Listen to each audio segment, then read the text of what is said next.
Mathematical models that involve either maximizing or minimizing some quantity are very common, not only in engineering, but also when thinking about natural systems.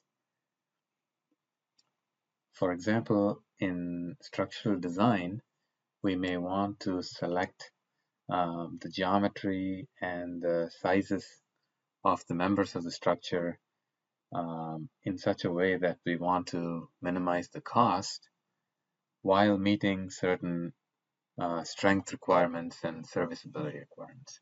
So the choices we have to make, namely the geometry and the member sizes, these are called decision variables. The objective that we want to minimize, namely the cost, is called the objective function.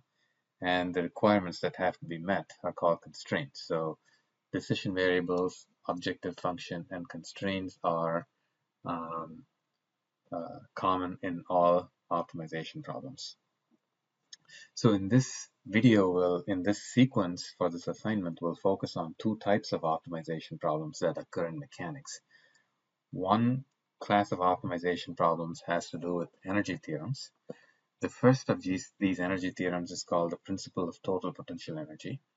And the statement of this theorem is, of all admissible displacements, the one that minimizes the total energy is also the one that satisfies equilibrium. The second energy theorem is called the principle of total complementary potential energy. And what this says is that of all the internal forces in a structure that satisfy equilibrium, the one that minimizes a quantity called the total complementary potential energy is the one that also satisfies compatibility of deformations. In both of these statements, let's identify the three components of optimization problems. In the first theorem, the decision variable is the displacements, because we say of all the displacements. But the displacements must be admissible, so that's a constraint.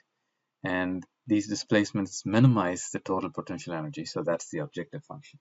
Similarly, in the second statement, the internal forces are the decision variable. They satisfy equilibrium, so that's the constraint, and minimize the total complementary potential energy, so that's the objective function. And we'll see later what this quantity called the complementary potential energy is. The second class of optimization problems we'll look at is called limit analysis, and it's a way of calculating the factor of safety in a structure. So the question is, what is the largest scaling that can be applied to a certain type of loading on a structure before the structure fails? So what's the largest scaling factor that can be applied to a particular kind of external load while equilibrium is still maintained and while all the members of the structure remain at or less than capacity? So again, in this statement, we're saying what scaling can be applied and what the member forces are. So those are the decision variables. And what is the largest scaling? So that's the objective function. And we say while equilibrium is maintained and while all the members are at or within capacity, those are the constraints.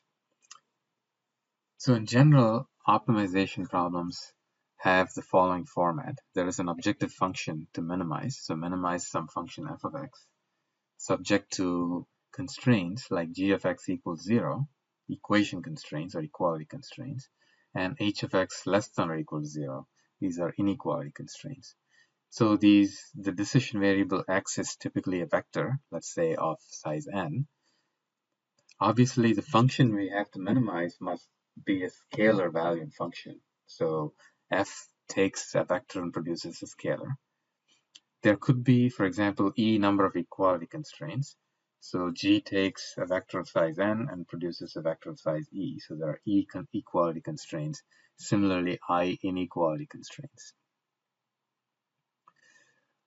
Also note that minimizing f of x is the same thing as maximizing minus f of x. So minimization and maximization don't have to be considered separately. We can only look at minimization problems without any loss of generality.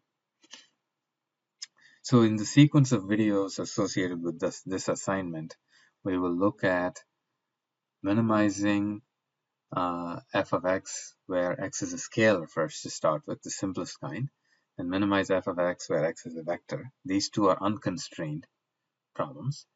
Then we'll look at minimize f of x where x is a vector, but now subject to an equality constraint g of x equals 0. Then we'll look at minimize f of x, x is a vector subject to both equality and inequality constraints. Then we'll look at a concept called duality. Then we'll look at our two applications, energy theorems and limit analysis. The assignments are also related to this. And then finally, along the way, we'll look at MATLAB utilities for solving optimization problems. And throughout these videos, the presentation will be somewhat casual, not a very rigorous mathematical type of presentation, but something casual and focused on intuitive ideas.